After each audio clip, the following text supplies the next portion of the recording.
Returning upstairs and exiting the raw materials workroom, we proceeded to the final workroom in the center of the long west to east hallway and entered another massive chamber. Throwing some light into this rather dark workroom, it seemed quite large, perhaps 100 feet to a side. Two things attracted our immediate attention. First, the chamber appeared filled with a diversity of golems, all standing still, at least for the moment. Peering at them, I recognized some clay golems, flesh golems, that were drow in origin, stone golems, wood golems, straw golems, and even a few types I hadn't seen before. Second, in the center of the room stood a massive, ornate forge, radiating a pulsating aura of arcane energy, likely the place where most of these golems were created from. Entering the golem chamber to have a look around, we barely passed through the doorway before several large skeletons slowly animated before us, each with 4 arms carrying bladed weapons. The monsters formed a line between us and the center of the massive chamber. They didn't attack, but they wouldn't let us pass either. Bone golems, fairies huffed, concerned. They're not undead so we can't turn them, but they're blocking our way. Acting on a hunch, the bone golems not attacking us and perhaps not looking for a fight, I ordered my party to put away its weapons and stand down. Surprised by the order, especially in front of such dangerous adversaries, my heroes nonetheless obeyed the command, Huelsman the last to disarm himself. Moments later, the bone golems did likewise, lowering their bladed weapons and even moving aside, apparently standing down. I had resolved the encounter with the bone golems without having to take a single swing at them. Working our way toward the ornate forge in the center of the room, most of the golems here suddenly activated and turned in our direction. There were dozens and dozens of golems here, a wide diversity of them, and their sudden activation was alarming. As many of the golems began to move toward us, a colossal bronze golem picked itself off the floor alongside the ornate forge and stood before us. 10 feet tall and weighing over 2 tons, the monster raised a fist to attack, a strike easily capable of killing a grown human being. We fought one of these before, back in the Jeb Power Tower dungeon, Huelsman reminded us. Watch out for its molten spray if you hit it. As the bronze golem attacked, the colossus happened to stomp its way toward Redfern, taking the magic user by surprise. Beginning a spell, Redfern wasn't going to be fast enough and was likely to take a painful blow. Then, strangely, miraculously, the golem halted its attack, staring at Redfern for several long moments. Redfern looked to me, just as surprised as the rest of the party, then turned back toward the bronze golem as it then took a step backward, straightened itself, and deactivated. Looking about, all the other golems similarly withdrew and were now deactivating themselves. I didn't know why, but we were suddenly free to proceed. Not to seem ungrateful, but what just happened? Huelsman wondered, inspecting Redfern as if he were a stranger. Fairies looked Redfern over as well, surprised and even concerned. The sorceress then stuttered over a direct question. Are you no, never mind. The sorceress about to suggest something she knew would be highly unlikely, she instead stepped past the magic user and toward the ornate forge just 20 feet away. Nearing the ornate forge, the contraption continued to radiate a pulsating aura of arcane energy, a strong power in the air that I could actually sense.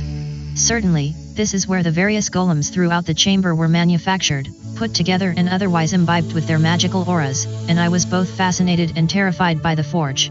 What is that? Ariana called out, pointing toward the northern wall another 40 feet away.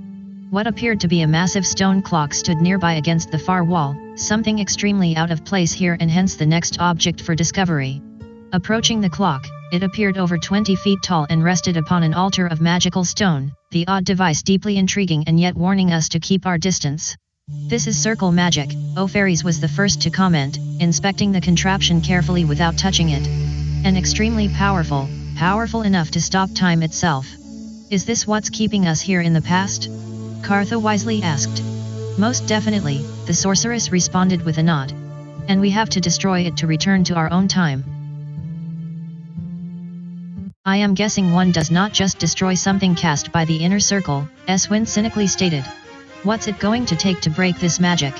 A time seal like this is surprisingly vulnerable to brute force trauma, Fairies responded, beginning to look about. Not by the likes of us, but perhaps one of these golems would do. Maybe that bronze golem we encountered? Redfern suggested, nodding back with his head. No, not even that. Something made of iron, perhaps. Let's take a look around.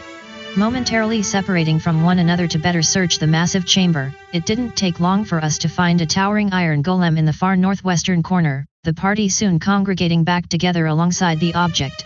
"Stay back," O Fairies ordered, approaching the 12-foot-tall creature of iron on her own. "These things can spray poison gas, let me see what I can do." O Fairies looked to me, then slowly approached the golem on her own, reaching out to touch it. Upon being touched, the iron golem immediately sprang to life, raising its deadly short sword and preparing to breathe poison gas upon all of us. "Red Fern!" O Fairies desperately called out. "I can't control it. Help me, now." The young magic user quite surprised, he looked at me in a moment of indecision, then cautiously stepped over to O Fairies and the golem, the latter preparing to attack. As Red Fern reached the iron golem, however, it suddenly halted its attack, lowering its short sword and standing ready for instructions. "How?" Red Fern began to mumble, not understanding why the golems in this chamber all seemed controllable by him. "Only a truistic of the inner circle can do this," O Fairies responded, her demeanor suddenly quite serious. "Order the golem to approach the clock over there." Red Fern just stared at O Fairies for several long moments as the rest of us joined her. The would-be truistic then turned, looked up to the iron golem and shouted an initial command. "Golem, follow me." Astonishingly, the golem turned in Red Fern's direction and took a floor-shaking step. Red Fern did indeed seem to be controlling the colossus. The magic user smirked, then led the iron golem, along with all of us back to the magical clock about 30 feet away. "What's going on?" Sainairs asked, stepping alongside Kartha. "How is he controlling the golem?" "I don't think it's Red Fern, actually," the mutant responded, keeping her voice down. "It must be the spirit of Sandaria still within Red Fern." Back at the massive clock, Red Fern stopped alongside it as did the iron golem and then the party. Red Fern then turned to O Fairies for further instructions. "Now, order the golem to destroy the clock," O Fairies continued, pointing toward the highly magical object. "Is that wise?" Eswin asked, concerned. "Won't that return us back to our own time? We haven't yet recovered the Wizardbane." "Well, still remain in the past," the sorceress confidently answered. "But once the clock is destroyed, we will be able to return to our own time once we leave the stronghold." "Do it, wizard." O Fairies then ordered Red Fern, suggesting that everyone back away from the clock as well. Red Fern nodded and ordered the iron golem to destroy the magical clock. At once, the colossus lifted its short sword into the air and then struck the clock, magical sparks flying everywhere. Despite the tremendous strength of the golem, however, the initial attack did little damage. For the next 10 minutes, my party watched as the iron golem struck the clock again and again, magical debris flying everywhere, a plume of glowing material that soon nearly obscured the clock. A very loud squeal suddenly ripped throughout the chamber, emanating from the iron golem. Unsure of the sound, Red Fern ordered the golem to halt its attack on the clock and everyone in the party used their hands to push away the lingering cloud of magical debris hanging in the air. Moments later, we discovered two things. First, the magical clock was almost destroyed, just a few more strikes from the golem should do it. Second, however, we also recognized that the golem had broken its arm and hence could no longer attack the clock. "Oh dear," O Fairies muttered, very disappointed. "Now what do we do? Can we try to fix the arm somehow?" Ariana asked, the suggestion at first seemingly impossible. "There is that forge and all those tools and supplies back in the metallurgy workroom we explored," Kartha stated, always optimistic. "I don't know if we can work all of that, but it's worth a try." My heroes all looked to one another, nodding with approval moments later. Red Fern then ordered the golem to detach its right arm, the metallic robot soon laying its heavily damaged appendage on the floor. Eswin and Ariana helped me to pick the object up, needing to return to the metallurgy workroom for some emergency repairs. The circle's time-altering clock nearly, but not quite destroyed, there was nothing more we could do here until the iron golem's arm was repaired and reattached. So, it was time to return to the metallurgy workroom, get the arm repaired and then return to continue our assault on the circle's time-stop artifact. Returning to the metallurgy workroom, we quickly spread out, looking around again and searching for something, anything, that could repair the iron golem arm we were holding. "Are there any metallurgists in the party perhaps?" O Fairies asked of us. Shaking my head no, the sorceress sighed and looked around again, my heroes not sure of what to do. Searching the bookshelf tucked away in the northwestern corner, we soon found some books dedicated to basic welding and how to work with iron. As the books were written in the Drow language, fairies seized them and got to reading, instructing us to start gathering some basic tools. Several hours later, fairies believed she had researched enough. It was time to try and repair the iron golem arm. Reheating the forge, finding an appropriate anvil and collecting the proper tools, my party then got to work, doing its best to repair the break in the arm and make it as good as new. Working well together as a team, my heroes soon repaired the iron golem arm enough so that it should work again. We had done it. Now it was time to return to the golem laboratory, reattach the arm and see what may happen.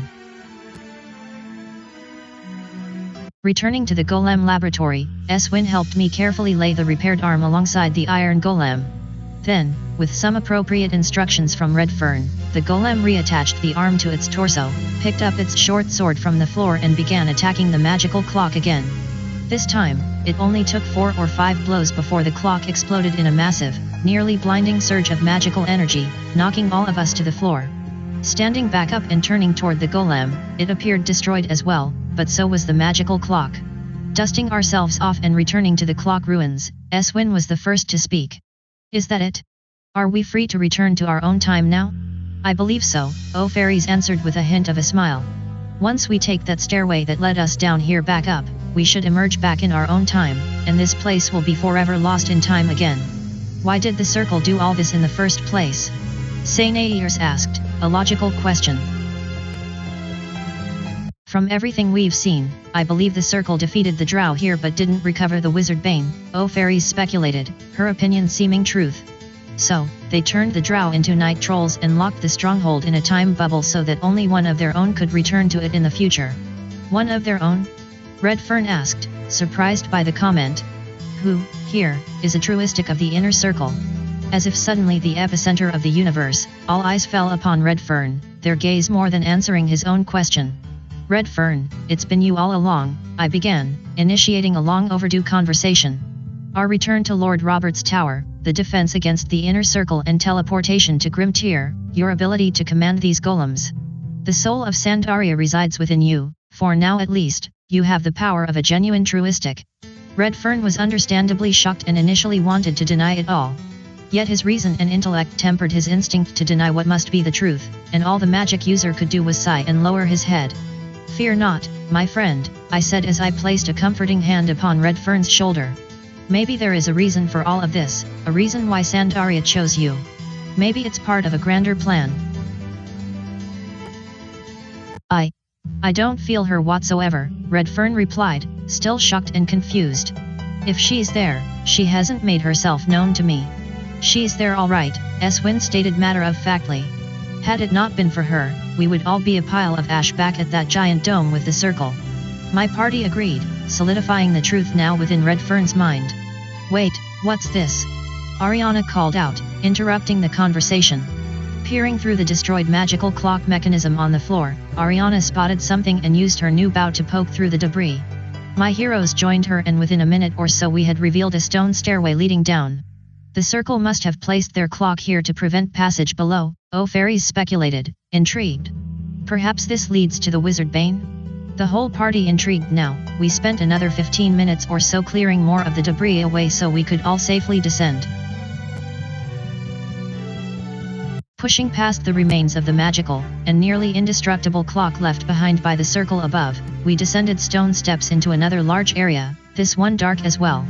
Taking an initial look around, we saw more golems, many more golems, perhaps just as many as the floor above. Fortunately, all of them appeared deactivated, so as we reached the floor of this lower chamber, none of them activated or took the slightest interest in our party.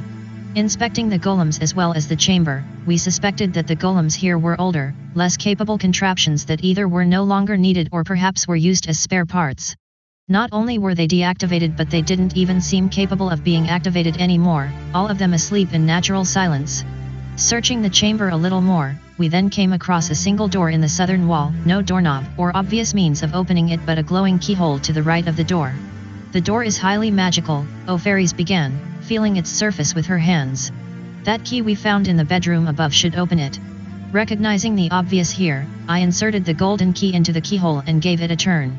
At once, the glowing panel turned a rich golden color and I took a step back, expecting the magical door itself to somehow open. Moments later, the magical door did indeed open, revealing a grand hallway beyond. And that is that, Oh Fairies smirked, happy to have helped solve this little puzzle with the 4 levers. Shall we, then? Entering this hall from the north, my initial reaction was that a lot of time and expense had been put into the creation of this chamber, as both the western and eastern walls were adorned with artistic carvings of strong, proud dark elves vanquishing all before them. At the far southern end, I saw what appeared to be a sculpture standing in the center of the hallway, another magical doorway just behind it. More importantly, I sensed that there was more here than just what the eyes could see, something mystical, spiritual, almost holy. While this hallway was certainly no shrine, I still felt a sort of power or presence typically felt only in a house of worship.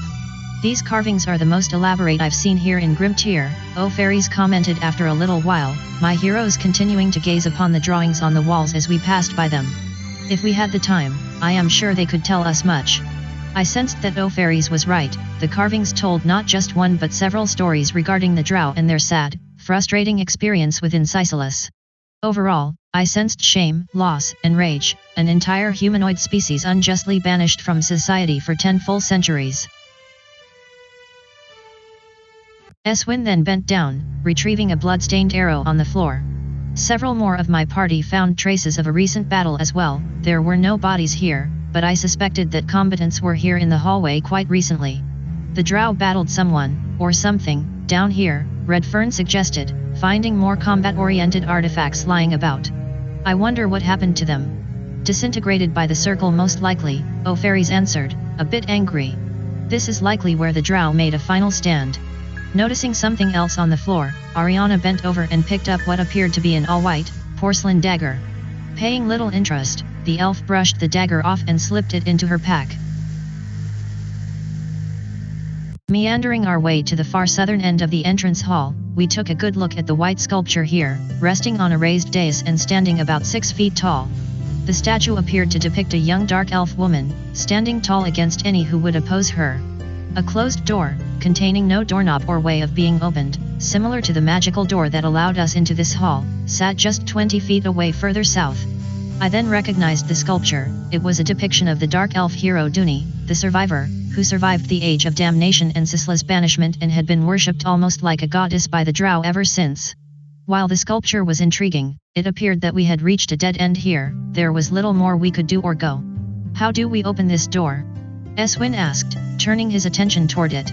There is something missing from the statue, Ariana then observed. Retrieving the porcelain dagger she had just found elsewhere in the hallway, Ariana carefully slid the dagger back into place, the object fitting perfectly. A moment later, the head of the statue turned toward Ariana, the sculpture seemingly coming to life. It then stood a bit straighter and looked at us with cold, white, inanimate eyes. I am the semblance of Duni, the survivor, the statue stated, her voice feminine, dark elven and surprisingly natural sounding. Are you here as well to claim the Wizardbane? My intuition kicked in, telling me that this statue was not only vitally important but that it had just fended off the inner circle itself, so it must be incredibly powerful as well.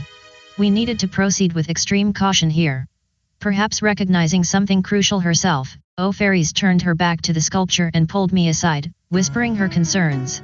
I read about this being in our research, the sorceress began, ensuring she couldn't be overheard. If we say the wrong thing, she will bar our entry forever and we will never retrieve the Wizardbane. All eyes looked to me as I answered whether we were here for the Wizardbane. Yes, but we're enemies of the circle as well. Enemies, you say? The porcelain life form responded, suspicious. The inner circle has always been the enemy of the Drow, recently killing all of us down here to destroy the Wizardbane. Tell me why I should allow you the chance to secure it? Even Oh Fairies looked to me with deep concern, waiting for me to respond. Intuitively recognizing that the entire fate of our quest to retrieve the Wizardbane might hang on my next response, I drew a deep breath and issued that response, using all the charisma I could. Because only we can defeat the circle.